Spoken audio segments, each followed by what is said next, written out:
Hi you guys, so guess what? I have modeled every single dress that I had, and it's time to start going through all of my project bins, things that I set aside because they needed fixing. And I thought, one day when I have lots and lots of free time, I'll get around to that. Today is that day. Hilariously enough, I sat down at my sewing machine and it immediately broke. So I figured why not share with you what I plan on doing when that is fixed, and see if there were any other seamstresses out there who maybe wanted to have a go at refurbishing these beauties before I set to do it myself. So firstly, this 1940s gorgeous dress. It was one of 12 actually, and they were all exactly the same. I imagine that they were part of a movie. Look at this incredible sleeve, and fully beaded by hand throughout. The bodice, this incredible giant skirt is so insane. All right, let me move my mannequin over. Check this out. All beaded. It's crazy. Who has the time for this? I don't. But someday I hope to fix every little thing that is wrong on this. It's just so beautiful. Now this one has a back zipper, which is the best. Currently the size is 35.5 to 36.5 on the bust and 27 to 28 on the waist. And it's in actually pretty good condition. There's just, obviously I have to replace the entire sheer neckline, and I do have silk chiffon that I dyed to match. So I was about to sit and do that, and then this one would have been practically done. There's just a little bit of beadwork. Where was it? Oh, on the front of the skirt here. Just this little area that I need to fill in with some beads. And other than that, it's pretty much excellent. I mean, look at it. It's just a dream. That's just my crown, one of many. Look at this beauty. Oh, all on a sheer net. And then there's many layers of skirt here for maximum floatiness. There's the beaded layer, then another sheer layer, and under that we have a third sheer layer, and under that we have a crinoline hem on silk. So I just need to steam all this out, and then it's gonna sit like a gorgeous big ball gown. Oh, it's so dreamy. Okay, we must move on because I actually have like 10 or more things that I want to show you. So obviously you've been eyeing this. I'll give you a closer look. This is from the 1800s, maybe early 1900s. Look at this. So as you can see, sadly, the silk organza that was most of this neckline, or I guess it's actually a chiffon, which with age has kind of shredded. So I'm not sure what to do about this. I'll probably sadly have to just completely scrap it. There's not really any fixing this unless someone else would like to tell me what to do. The lace, however, the layers of this gorgeous lace, look at this. The lace is in excellent, perfect condition throughout both the skirt and this. There's just a little bit, let's see.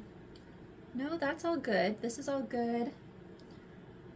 This one's all good. No tears in the lace. But again, all of this gorgeous silk chiffon that looks, somebody did all these little pin tuck swirls. I mean, that's insane.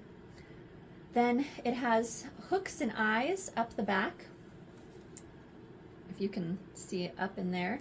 Tons of boning throughout. It's fully lined in silk. Just gorgeous and stunning in every detail, and I'm obsessed with these puffy sleeves. Oh, it's so pretty. And then it's got this little bell cuff at the end of the puffy sleeve. Okay, so this is the top, obviously. It's a corseted bridal top. Now, the bust on this is best between 32 and 34, and the waist is just a petite little 23.5 inches. Possibly I could let that out a little bit for the right person that begs, but it'll take work. And then this is the matching bridal skirt. As you can see, it has a gorgeous long train. Again, lace is perfect throughout, but sadly that pin-tucked silk chiffon that was at the edge here has started to go. So you can see the hem is all this pin-tucked silk chiffon, which someone then hand appliqued with more little pieces of this lace.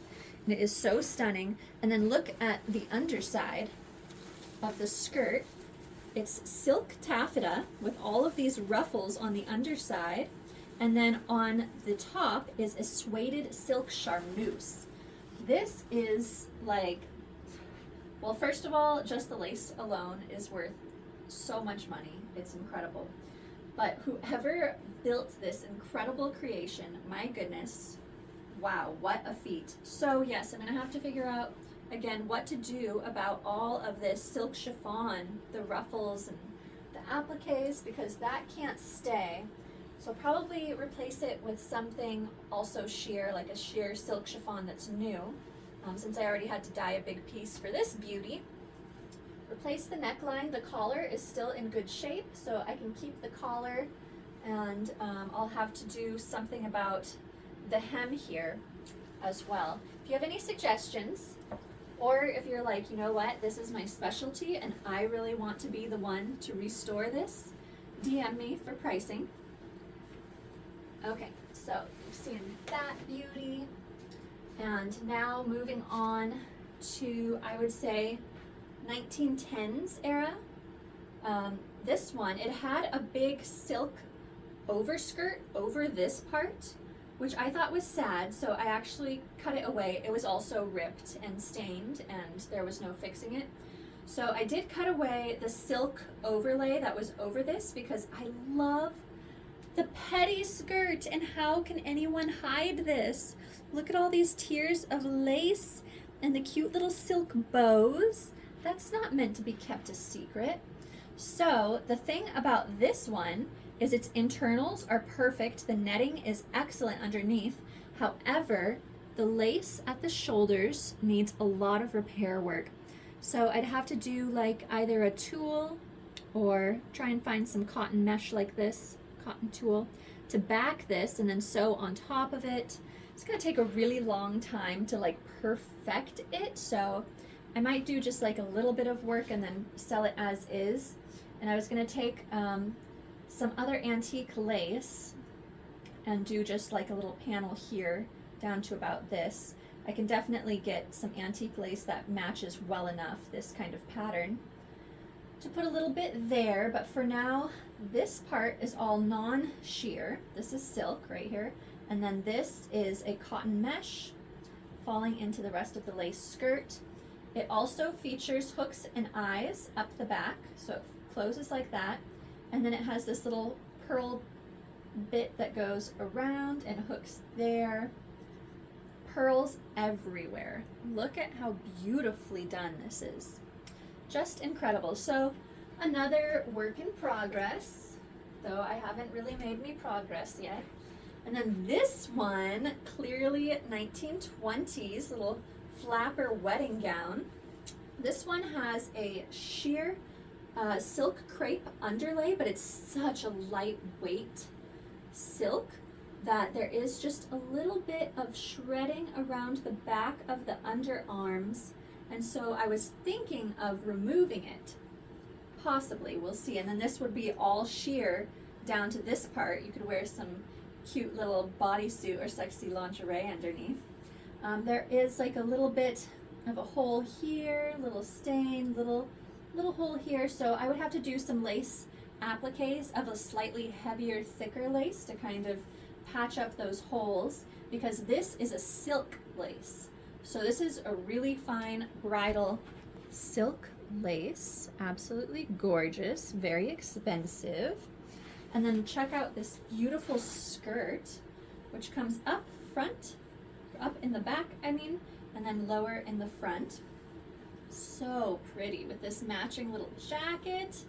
Here it is without its jacket. Oh, what a dream. So this one obviously Also gonna take a little repair work, but not nearly as bad as the others. This one so far is really the easiest. I've done a lot of lace repair work, especially for like 1930s all lace dresses. Now this one I've had for such a long time. The only problem with it, it's actually perfect except for that it is very small. So right now the bust would be best between 30 and 31 inches, which is too tight for me to even consider getting in. And then the waist I think was not so bad. It was like 24.5 inches. And then the hips flare out from there. Ooh! And this is Organdy. Very lovely fabric. And as you can see, the skirt is very full. It's also lined, fully lined, the bodice as well. It has this dainty little side metal zipper. And then it has a scalloped trim along the neckline. And once I steam these straps, they will prove to also be scalloped, which is lovely. So this one's an extra small. Unless someone sees this and wants it as a petite extra small, I was going to slice down the front center, add a panel of antique organdy eyelet right here, and then maybe do like a crisscross pattern in satin ribbon was my plan for it. Just so I could fit into it basically to model it. So it doesn't need to be cut up. It's perfect as is. If somebody loves it, just DM me and I will sell it to you. And then this one, also actually in perfect condition, clearly went under a wedding gown of some sort. That was a sheer lace wedding gown. And it's more of a medium size, but it's so plain. And I was thinking that I could take some of this marabou trim and trim the entire skirt. Wouldn't that be fun? And then I was going to trim the neckline as well, which would be very pretty. Maybe even do the straps in marabou. That would be cute. So nothing wrong with this one. I would say it's late 30s, early 40s. It has snaps and hooks on the side rather than any zipper. Some boning through the bodice. As for size, where did my measuring tape go? Oh, there it is. Here we go. I'll just tell you really quick. For those of you who are going to be interested, so the bust is 38 inches, and ooh, stop doing that. And the waist is 30 inches. Does anyone else get mad at inanimate objects that refuse to behave? Why do they do that? It's so infuriating. You stay where I put you. So this one, lovely, lovely. Oh, this might be the back. Let's see. This one is late 1940s, early 1950s, I would say. And it's beautiful, but the lace appliques, which are sheer, unlined, which is so fun, have sadly fallen apart. So I'll need to put some new lace appliques on here, and I was thinking of also putting some rhinestones on here to kind of dress this up. This one features a side metal zipper. It's in perfect condition other than these little lace appliques that need some revising. And this one I think was a medium as well. Let's check. So bust max of 38 and waist is firm at 28. So in fact, in my opinion, that is a medium. And then let's take a look at this ball gown in pink. It is so fun. Okay, there we go. Look at this. It's so dreamy and epic and amazing and incredible. Okay, first of all, the craziness that is whoever pleated this tulle skirt and then pinched those pleats to put a rhinestone to create this crisscross smocking pattern over the entire skirt. That's something a fashion obsessed insane person would do. Now sadly, a few of these rhinestones have come off, so the weaving isn't perfect. And then also there is some ripping throughout on the tulle layer. So possibly what I was thinking is cutting up into the tulle, maybe creating some kind of swoop here, adding an extra layer of tulle beneath. I don't know, trying to think on that one. Yes, I have before spent days hand stitching tulle rips back together, and it just takes so long, and I don't know that I would be able to sell this gown for as much as it would cost me in my time to repair every little thing. This is actually not broken, it just needs to be tucked back in. But other than that, look at this dreamboat gown. So it just needs a little something. We shall see what. And as for size, I think this one's a medium as well. So bust is going to be in at least 35 and up to 37 and a half. A little bit more could actually just give you some nice push-up action. And the waist here is actually firm at 26 and a half inches. So we'll actually say this one is an average small. The pink dream, it's so beautiful. Okay, more pink coming up. I am obsessed with these off the shoulder elastic sleeves. Yes, I said there's elastic off the shoulder. Gorgeous, gorgeous embroidered net. Look at that, it's not even lace. It's fully embroidered net with a scalloped edge. So pretty, covering the bodice. Now originally there was a big tulle skirt. The tulle was totally destroyed, so it came off. And now there's the silk skirt. So I've been holding on to this one. There's nothing wrong with it except for that I was going to put another tulle skirt on top of this silk like it originally had. And of course just haven't got around to it. It wouldn't even be that hard. But I have to go to the fabric store and get the correct tulle to match because I don't want to go through all my fabric bins, which are stacked on top of each other. And there's spiders. Anyways, so there's this one. And as for sizing,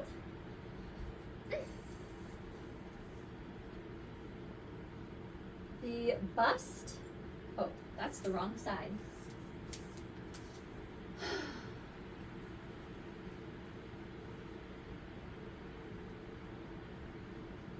The bust is actually up to 38 inches.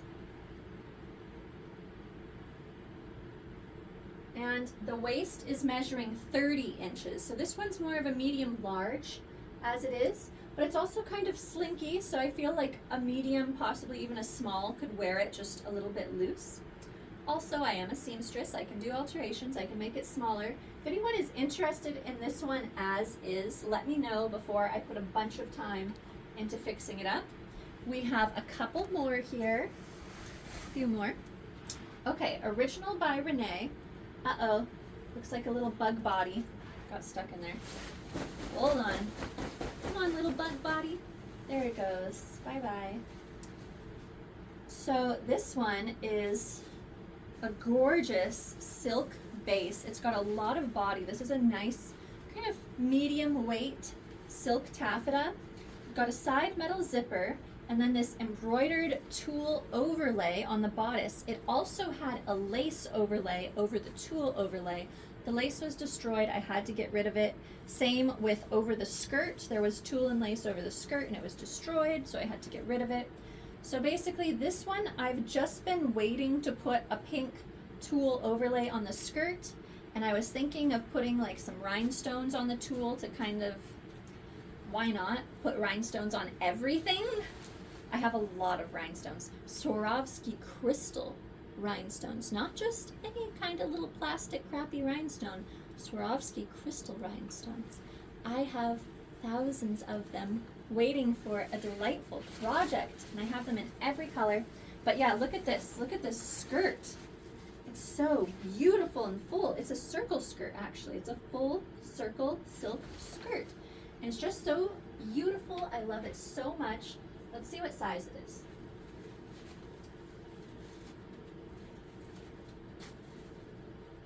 So again, the bust is 38. And the waist is firm at 28. So another average medium. Of course, I could make it a little smaller, and let me check the seams. I could make it a tiny bit bigger. It would be a lot of labor, but if you loved it and it needed to be a large, that's possible. Okay, this one's so excited because this is another one of my fantasy, like one day I'm gonna make this the dreamiest dream dress. Look at this baby pink wedding gown. See the off-shoulder neckline complete with a sheer neckline. And so the thing that was wrong with this, why I didn't model it immediately, one, it's just so blank, and I'm not a simple person and I don't like simple stuff.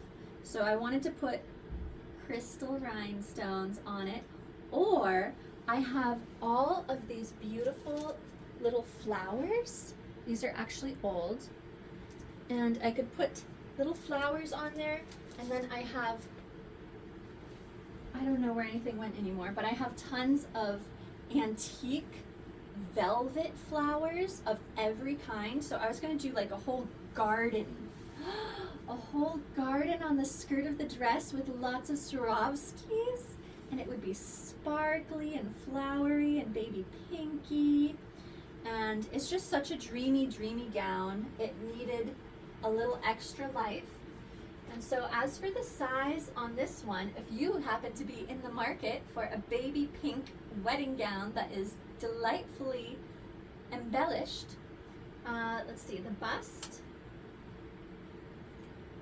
bust is currently a max of 35 inches.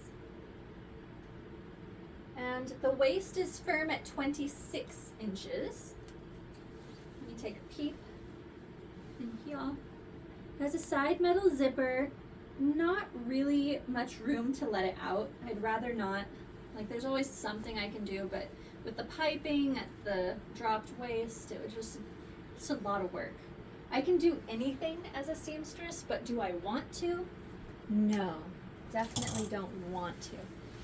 Okay, look at this. It's so pretty. This one is actually totally and completely perfect. Again, just a little plain in my opinion. And I happen to have periwinkle Swarovski crystal rhinestones, so I was going to put one at the center of every flower on the lace of the bodice. I was thinking of putting it on the skirt ombre style, but I realized one, that would take me weeks, and two, it would weight this very light floofiness to the skirt, and it wouldn't move or drape quite the same. So just rhinestones on the bust. Unless someone's like, ew, I hate sparkles, I want to buy it before you destroy it with sparkles. That's fine, I will sell it to you. So the bust measures. Bust is currently max of 34 inches. And the waist is, I would say it's exactly 26 inches. So an average small on this darling blue ballerina dress. So cute. Okay. Look at what else I found. Oh my goodness. Ooh, a baby pink, all silk kimono. Look at this. It is so beautiful. So pretty. Look at the ombre silk interior. Oh, it's just delightful and divine. And so pretty. Okay, there we go. Now you get to see it open a little. Oh, it's so pretty. Nothing is wrong with this, and I'm not touching it. It's perfect as it is. It just needs someone who enjoys being luxurious to come and give it a nice home. A home that knows not to let moths in the closet when you have a silk kimono hanging, because this one is perfect. It has no moth bites. Someone took care of it. So treasure it, whoever adopts that one. Okay, one more thing that I was like, something must be wrong with this. I've tried I've modeled this like 3 times, and I think it's one of the most fabulous dresses ever, and no one has bought it. Well, 2 people pretended to buy it and then never paid me and didn't talk to me ever again. That happens sometimes. Trying to cut back on that. So, I wonder if this is just too plain for people.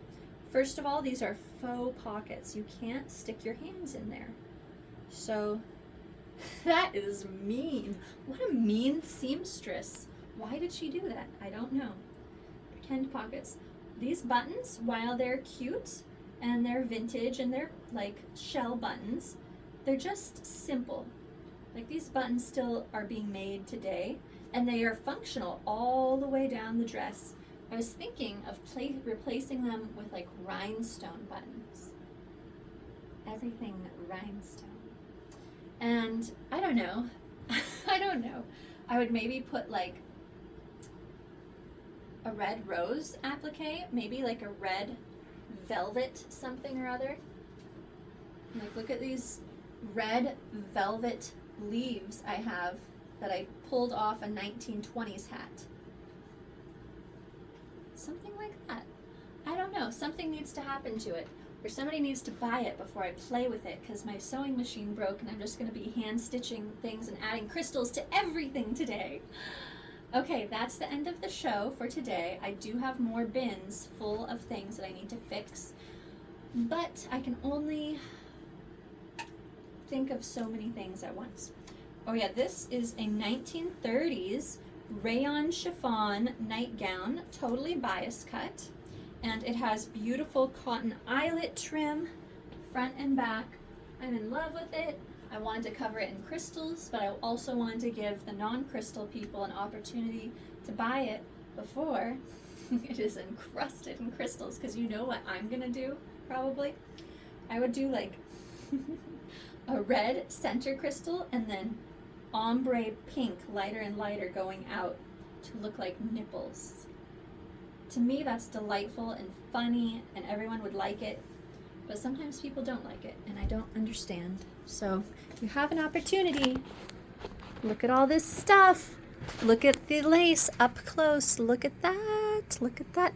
Look at this lace. Oh my God, it's so amazing. Somebody made this, you guys. That's a lot of work. Look at that. It's fully pin tucked if you didn't know. Look at this beading. Look at the beading, you guys. It's so amazing. It's so amazing. I mean, that is just craziness. So much work. Oh, beautiful. Yes, all these beautiful things. So pretty, so pretty.